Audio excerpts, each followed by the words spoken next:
ఎన్టీఆర్ జిల్లా జీకొండూరు మండలం లోయ గ్రామాల ప్రజల రాకపోకలకు ప్రధాన రహదారి మార్గం గోతులమయంగా మారిపోయింది. ఇది రోడ్డా పంట పొలాల అన్నంతలా దారుణంగా కనిపిస్తోంది. ఈ గ్రామాల ప్రజలు నిత్యం ఉద్యోగాల కోసం, చేతి వృత్తుల కోసం, పిల్లల స్కూళ్లకు పంపడం కోసం, వ్యవసాయ అవసరాల కోసం, వైద్య సహాయం కోసం మరియు జీకొండూరు, విజయవాడ, కొండపల్లి వంటి మార్కెట్ల నుండి గ్రామాలలో పండగలకి, పబ్బాలకి, ఇంటిలో రేషన్కి, అంతేకాకుండా చిన్న చిన్న దుకాణాలకు, బతుకు తెరువు కోసం ఎంతోమందికి జీవనాడిగా ఈ రోడ్డు చెప్పొచ్చు.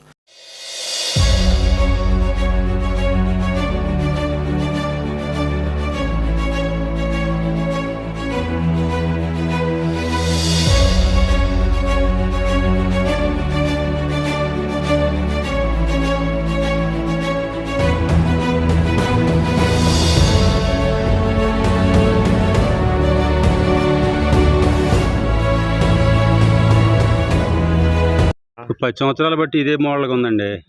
గత గవర్నమెంట్ ఇప్పుడు గవర్నమెంట్ కూడా అట్నే ఉంది. ఇప్పుడు గవర్నమెంట్లో కూడా పోసేటట్టు ఏం కనపట్టలేదు.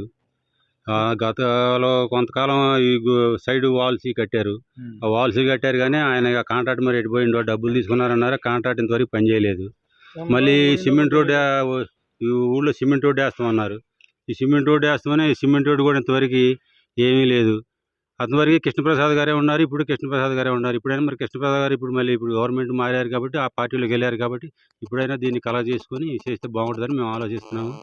ఈ గుంటలు ఎప్పటికీ బూడట్లేదు, నడవటానికి కూడా ఇబ్బంది అవుతుంది. బైకులు 2-3 సార్లు పడుతున్నాయి. ఇక్కడ వచ్చేవాళ్ళు పోయేవాళ్ళు పడుతున్నాయి కాబట్టి ఆల్రెడీ గత గవర్నమెంట్ లో చాలా పని చేయించారు. కొంత పని చేయించారండి. సైడ్ వాల్స్ కట్టించారు గత గవర్నమెంట్లో. అక్కడ బ్రిడ్జి ఓడి కట్టించారు. సునపాడు దగ్గర బ్రిడ్జి ఓడి కట్టారు. అప్పుడు కట్టారులే కానీ గత గవర్నమెంట్ ఇప్పుడు గవర్నమెంట్ మారింది కాబట్టి సరే ఇప్పుడు ఉన్న గవర్నమెంట్ అయినా తొందరగా చేయిస్తే బాగుంటుందని మేము అందరం రైతులతో అందరి తరఫున కూడా మేము అడుగుతున్నాము. అందరు కలిసి ఒకసారి వెళ్ళి ఎమ్మెల్యే గారినో లేకపోతే సంబంధిత అధికారులను మాట్లాడడం చేశారు. తెలుసండి, ఎమ్మెల్యే గారికి తెలిసి రోడ్డు పద్దాకు వస్తూనే ఉంటారు. ఎమ్మెల్యే గారు చూస్తూనే ఉంటారు. కాకపోతే మునుపు అప్పుడు గత గవర్నమెంట్లో ఉన్నప్పుడు కూడా ఆయన చేద్దాం అన్నారు. మరి ఎందుకు ఆగిందో తెలియదు. ఇప్పుడు గవర్నమెంట్లో ఉండగా అప్పుడు డబ్బులు ఇవ్వట్లేదు అది ఇదని చెప్పారు ఎమ్మెల్యే గారు. అదే ఇప్పుడు గవర్నమెంట్ మారింది కదా, అవకాశం ఉంది కాబట్టి ఏమైనా ప్రయత్నం చేశారా ఎవరన్నా స్థానికులు నాయకులు అడుగుతున్నారండి. అడుగుతుంటే చేద్దాం. ఇప్పుడు ఎండాకాలం వచ్చా చేద్దాం అది ఇదని చెప్తున్నారు కానీ మరి ఎన్ని రోజులు చేస్తారో అది తెలియదు. ఈ వర్షం పడితే మాత్రం ఎక్కడ కింద పడేది కూడా తెలియట్లేదండి. గవర్నమెంట్ కాడ నుంచి కొంత వర్క్ జరిగింది పోయిన గవర్నమెంట్లో, కొంత వర్క్ జరిగింది కానీ ఇప్పుడు అది అట్నే అయిపోయింది. ఎలక్షన్ వచ్చింది అయిపోయింది. ఇప్పుడైనా తొందరగా చర్యలు తీసుకొని కొద్దిగా చేస్తే బాగుంటుందని రైతులు అందరూ రిక్వెస్ట్ చేస్తున్నారు. రోడ్లు కూడా బాగోట్లేదు. రోడ్లు బాగున్న అన్ని గుంటలేనండి. ఇప్పుడు మనం జీకొండూరు నుంచి గంగినేని వైపు బయలుదేరాం. ఆ కేజీవై రోడ్డు అంటారు. కందులపాడు, గంగినేని, ఎర్రుపాలెం రోడ్డు అనమాట ఇది. ఈ రోడ్డు యొక్క దుస్థితి మీ కళ్ళకు కనిపించేటట్టుగా చేయాలనే ప్రయత్నం, ఆ అధికారుల దృష్టికి కూడా తీసుకెళ్లాలనే ప్రయత్నంతో ఈ జర్నీ ప్రారంభించాం. ఇక్కడ చూస్తుంటే మనం చూడండి, మీరు ఈ రోడ్డు ఏ విధంగా ఉందో. ఇంతకుముందు గవర్నమెంట్లో మెటల్ పోయటం వల్ల ఆ మెటల్ మొత్తం కూడా మనం వచ్చిన వరదలకి కొట్టుకుపోయింది. అంటే యాక్చువల్గా మన ఏదైనా రోడ్డు నిర్మాణం జరగాలనుకున్నప్పుడు ఈ ఉన్నటువంటి పాత రోడ్లను తొలగించి దాని స్థానంలో కొత్తగా కన్స్ట్రక్షన్ చేస్తారు. కానీ ఇక్కడ ఉన్న పరిస్థితి ఏంటంటే అలా ఎందుకు జరిగిందనేది తెలియదు కానీ మనకి ఇక్కడ చేసింది మాత్రం చాలా తప్పిదాలు కనిపిస్తున్నాయి. ఈ విధమైనటువంటి రోడ్డు విధానం వల్ల రోడ్డు అంతా కూడా పైన ఉన్నటువంటి మెట్లు కొట్టుకుపోవడం, పాత రోడ్డు మిగిలింది. ఎప్పుడు కూడా ఇలా రోడ్లు భవనాల శాఖ వాళ్ళ యొక్క నియమ నిబంధనల ప్రకారంగా చేయాల్సినటువంటి పని రోడ్లు పూర్తిగా తొలగించి కొత్తగా వేసేటటువంటి రోడ్లు వేయాలి. కానీ ఇక్కడ జరిగింది మొత్తం మెటల్ మాత్రమే పరిచారు. అది కూడా కోట్ల రూపాయల కాంట్రాక్టులు. దాని కాంట్రాక్ట్ డబ్బులు ఇవ్వలేదని చెప్పేసి ఆపేశారని చెబుతున్నారు. అది వేరే విషయం. అయితే ఇప్పుడున్నటువంటి ఈ రోడ్డు అంతా కూడా మొత్తం కొట్టుకుపోయి ఏ విధంగా ఉందో మీరు కళ్ళారా చూడండి. దీనివల్ల ఎంతోమంది ప్రయాణికులు తమ ప్రయాణాలను మానుకోవాల్సి వస్తుంది. అంతేకాదు చాలామంది బైక్ చోదకులు రాత్రిపూట వెళ్తున్నప్పుడు ఎక్కడ గుంట ఉందో, ఎక్కడ దెబ్బలు ఉన్నాయో అర్థం కాక వాళ్ళు తీసుకొని కింద పడి ఎంతోమంది కాళ్ళు చేతులు ఎరగొట్టుకున్నటువంటి సంఘటనలు కోకొల్లగా కనిపిస్తున్నాయని ఈ స్థానికులు చెబుతున్నారు. అదేవిధంగా ఆటోలు ఎన్నో రిపేర్లకి గురవుతున్నాయి. బైకులు కానీ, ఆటోలు కానీ, పెద్ద పెద్ద వాహనాలు కానీ ఎన్నో రిపేర్లకు గురవుతున్న విషయాలు కూడా మనం స్థానికులు చెబుతూ ఉన్నారు.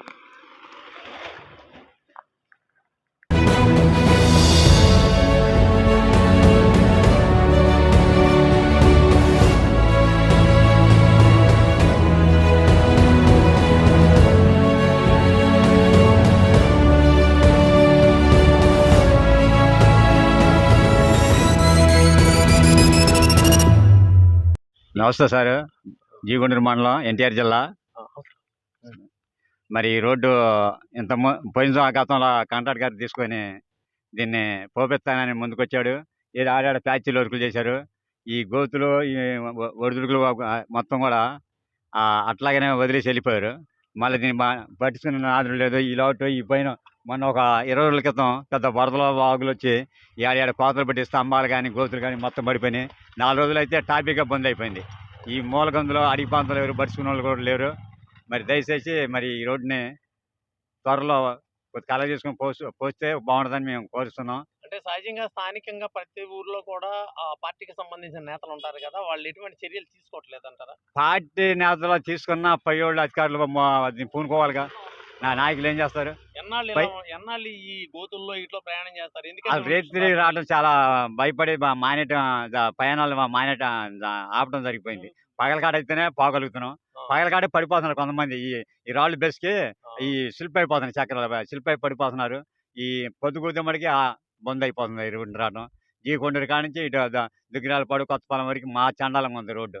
అసలు మోకాళ్ళు గోతులు, చాలా ఇబ్బంది పడుతున్నాం. మీరేం కోరుకుంటున్నారు దీని గురించి? ఈ రోడ్డు ఏ ప్రభుత్వం ఏదైనా ఒకటే మనకి, కాకపోతే మాకు ఎలాంటి పనులు చేసి పెడితే బాగుంటుందని మేము కోరుతున్నాం. అనేక ఇబ్బందులకు ప్రజలను గురి చేస్తోంది. లోయ గ్రామాలను కలుపుతూ ఇక్కడ రోడ్డు ఉండేది అన్నంతలా మారిపోయింది ఈ రహదారి. కాలం గిర్రను తిరుగుతోంది. నేతలు వస్తున్నారు, కోతలు కోస్తున్నారు, కానీ ఈ రోడ్డు రాత మాత్రం మారడం లేదు. ఆ గట్టునున్నా ఈ గట్టునున్నా నేనే అన్నట్టు స్థానిక ఎమ్మెల్యే వసంత కృష్ణప్రసాద్ 2 సార్లు 2 పార్టీలకు ఎమ్మెల్యేలుగా గెలిచి నియోజకవర్గంలో ప్రతిపక్షమే లేకుండా చేసుకున్నారు. ఎందుకంటే ఈ లోయ గ్రామాల ప్రజలు రోడ్ల మీద అనుభవిస్తున్న ఇబ్బందులు చెప్పండి అని 3R న్యూస్ అడిగితే ఒక్కరు కూడా ముందుకు రావడం లేదు. కష్టాన్ని పంటి బిగువున భరిస్తున్నారు తప్ప ఎవరో బయటపడటం లేదు. సరే, వైసీపీ వాళ్ళన్నా చెబుతారేమో అన్న ప్రయత్నం చేస్తే వారు కూడా అంతే. రోడ్డు దాని దేన స్థితి గమనించి ప్రజలు పడుతున్న ఇబ్బందులు ప్రజాప్రతినిధులు, అధికారుల దృష్టికి తీసుకెళ్లాలని మీడియా ప్రయత్నించడం సహజం. ప్రజలు సహకరించకపోతే ఆ యొక్క సమస్య పరిష్కారానికి ఎవరు ప్రయత్నిస్తారు? రాజకీయపు ముసుగులో ఏదో అయిపోతుందనే భ్రమలో ఎవరికి వారే వెనుకడుగు వేస్తూ ఉంటే సమస్యకు పరిష్కారం ఎక్కడ లభిస్తోంది? అయితే ఒకటి మాత్రం నిజం, చెప్పడానికి భయపడుతూ ఉండవచ్చేమో కానీ ప్రతి ఒక్క వ్యక్తి కదిలిస్తే దొంతర్లుగా రోడ్ల మీద జరిగే కష్టాలని వివరించటం, పడుతున్న ఆవేదన, ఆవేశం గమనించవచ్చు. అది ఉద్యమంగా మారకముందే అధికారులు, ప్రజాప్రతినిధులు మేల్కుంటే మంచిదేమో.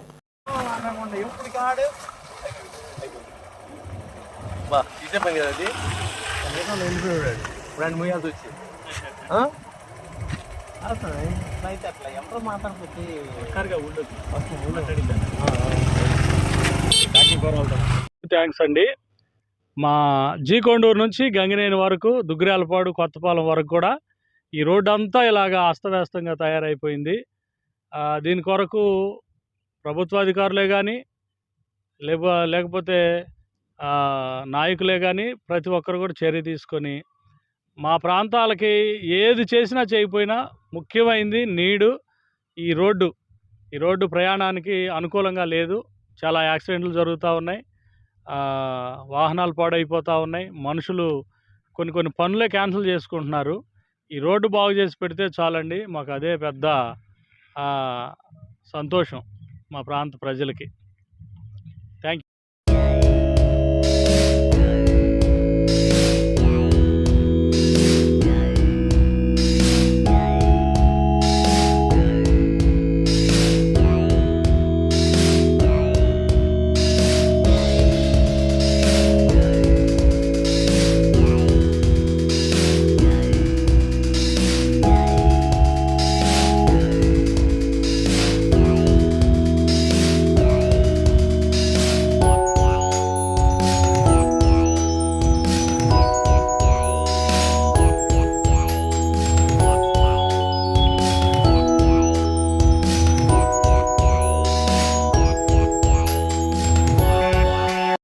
పరిస్థితి ఏంటంటారు? ఎలా ఉంది మీకు? అసలు బాగలేదమ్మా.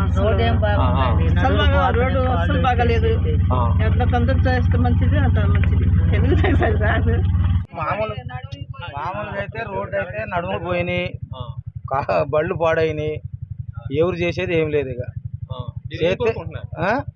మేమైతే కృష్ణప్రసాద్ తొందరగా ఈ రోడ్డు వేయమని కోరుకుంటున్నాం.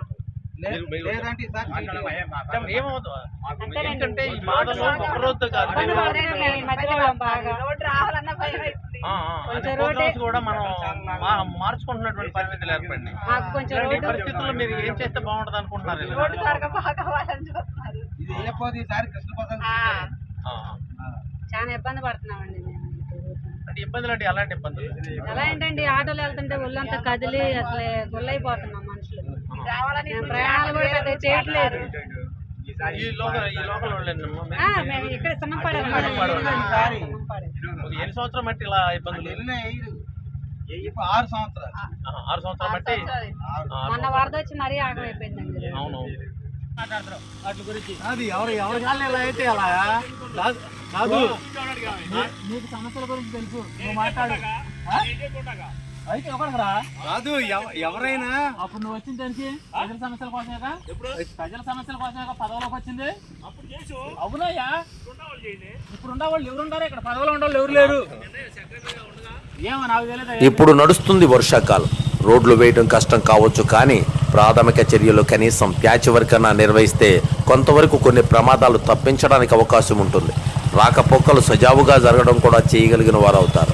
కొత్తగా ఈ రోడ్డు ప్రయాణించేవారు ఖచ్చితంగా ప్రమాదానికి గురవుతారు. ఈ రోడ్లో జరిగిన కొన్ని వందల సంఘటనల నిదర్శనం. ఎప్పటికైనా అధికారులు స్పందించి ఈ రోడ్డుకు తక్షణ మరమ్మతులు నిర్వహించి ప్రజలు మన్ననలు పొందుతారని ఆశిద్దాం. మాకు రోడ్లు బాగాలేదండి. డ్యూటీకి వెళ్ళి రావడానికి మరీ ఇబ్బందిగా ఉంది. రోడ్డు మీద అన్ని గుంటలే. రోడ్డు మీద అన్ని గుంటలేనండి. దయచేసి మా రోడ్డు బాగు చేయించాలని మేము ఎమ్మెల్యే గారిని కోరుతున్నాం. అలాగని కొత్త రోడ్డు వేశారు మునగపాడు కాడి నుంచి. ఆ రోడ్లో మళ్ళీ లారీలు వెళ్ళిపోయి ఆ రోడ్డు కూడా చెడగొట్టేస్తున్నారు. మాకుండే ఆ 7 కిలోమీటర్లు కూడా లారీ వాళ్ళు చెడగొట్టేస్తున్నారు. ఆల్రెడీ ఆ రోడ్డు కూడా పాడైపోయింది. ఆ రోడ్లో లారీ వాళ్ళని రానియకుండా కొంచెం మీ వంతు సహాయం చేస్తారని మేము. ఆ పాడైపోయిన రోడ్లలోనే ఆల్రెడీ లారీ వాళ్ళు వెళ్ళిపోవచ్చు. కొత్త రోడ్లోకి రావాల్సిన అవసరం ఏముంది? ఆ రోడ్డు కూడా చెడగొడుతున్నారు వాళ్ళు. మేము డ్యూటీలకి ఎలాగ వెళ్ళాలి, పనులు ఎలా చేసుకోవాలి, సాయంత్రం పూట రావాలంటే ఎక్కడ గుంట ఉండదో తెలియట్లేదు.